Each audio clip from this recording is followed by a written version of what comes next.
From the prehistoric desk, history's greatest invention, was just some horny bastard trying to slide into a cavewoman's DMs. Forget fire or the wheel. The real turning point for humanity was when we enslaved a 10-ton furry tractor so we could get our prehistoric shred on macho. All right, you filthy little gremlins, pull up a festering mammoth hide and listen the fuck up. Let's talk about the big dick energy moment that really defined humanity. We're going back to, 14,000 BCE, give or take a few millennia, when Jesus was just a twinkle in God's one good eye. The world was colder than a witch's tit in a brass bra during a hailstorm. Our ancestors, who communicated exclusively through grunts and aggressive pelvic thrusts, were having a shit time of it. See, the main obstacle to progress wasn't sabre-toothed tigers or cosmic indifference. It was that every time you left the cave to take a leak, you'd sink up to your nipples in snow. It was a genuine pain in the nutsack, a condition modern science calls hyper-acute testicular retraction. This is where Grok, the dim-witted, enters the historical record, which, for this period, is mostly just some surprisingly detailed dick drawings on a cave wall in France I saw in a dream. Grok, a man whose primary motivation was finding a way to get within boning distance of a lady friend named Brittany of the Great Tundra Flaps, was royally pissed. He saw aurochs gliding over the ice and in a moment of pure galaxy-brained stupidity, thought, "Me do that."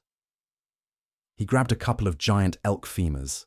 No, they were ribs, definitely ribs, strapped them to his feet with mammoth gut, and became the first human to ski directly into a tree at terminal velocity. He died instantly. Then, about 4 years later, after he'd recovered, he did it again. But this time, it worked. He was sliding. The tribe was, of course, impressed as shit. The historical evidence for this, found in the entirely real Lost Scrolls of Brother Fuck Me Gently, is unequivocal.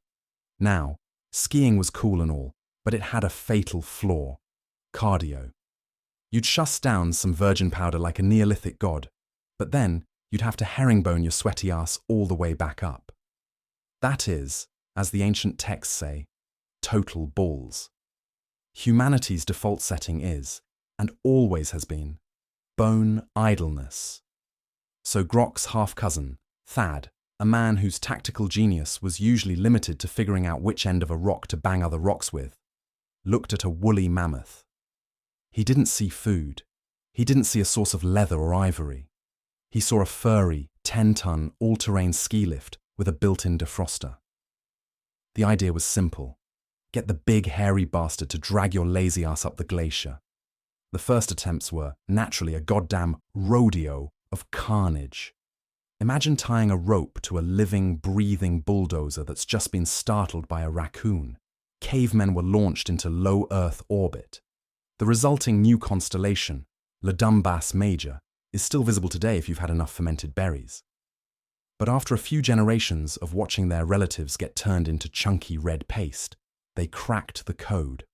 It turns out, mammoths are absolute sluts for two things: fermented apples and a vigorous, two-man tusk polishing. It wasn't domestication. It was a deeply codependent relationship built on booze, and what was, for all intents and purposes, a prehistoric handjob. Status wasn't about who had the biggest spear anymore. It was about whose mammoth had the best pulling power and responded to the command, "Up the hill, you magnificent furry fucker." Forget agriculture. Civilization was built on the back of a glorified, organic snowmobile. So we could get to the top of a hill, to get down it, to get back to the cave and get it on. You get it. Filed by General Editor for Historic.